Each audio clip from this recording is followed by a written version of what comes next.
네, 오늘의 뉴스온입니다. 국내 코로나19 확진자가 15명 더 나왔습니다. 이들 가운데 13명은 대구 경북 지역에서 발생했습니다. 감염 경로가 분명하지 않은 환자들이 계속 늘어 이 지역 감염이 시작됐다는 지적입니다. 전국적 유행에 대한 우려도 나옵니다.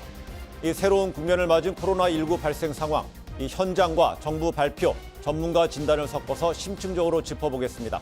그럼 먼저 확진자들이 입원해 있는 대구 의료원을 연결해 보겠습니다.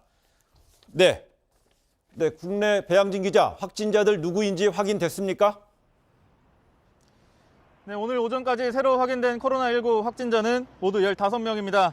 대구에서 10명, 경북에서 3명이 나왔고요. 서울과 경기도에서도 각각 1명씩 나왔습니다. 이 가운데 11명이 어제 대구에서 확진 판정을 받은 31번째 환자와 관련이 있는 걸로 보입니다. 31번째 환자와 같은 교회를 다닌 사람이 10명, 그리고 환자가 입원해 있던 병원 직원이 1명입니다.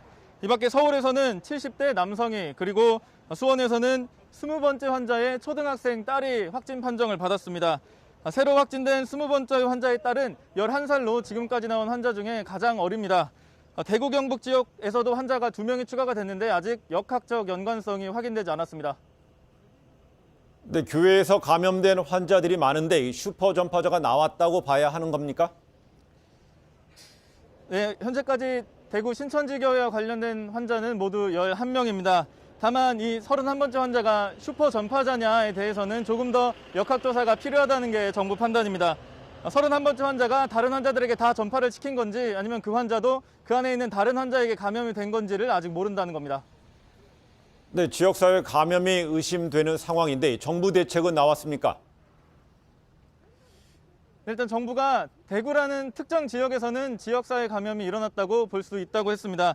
다만 추가 감염자의 대부분이 전해드린 대로 교회라는 특정 공간에서 일어났기 때문에 감염이 확산됐다고 봐야 하는지는 아직 평가가 이르다고 했습니다. 조금 뒤에 방역대책본부 브리핑이 예정이 돼 있습니다. 거기에서 조금 더 자세한 이야기를 들을 수 있을 걸로 보입니다.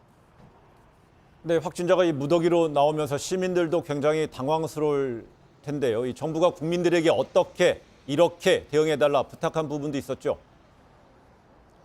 네, 오전 브리핑에서 특히 대구 시민들에게 당부의 말을 남겼습니다. 가장 중요한 건 기침이나 열이 난다고 해서 바로 동네 병원이나 응급실을 찾아서는 안 된다는 겁니다. 감기 증상이 생기면 곧바로 주변 보건소나 1339 콜센터에 상담을 한 뒤에 움직이는 게 좋습니다. 지금까지 대구의료원에서 JTBC 배양진입니다.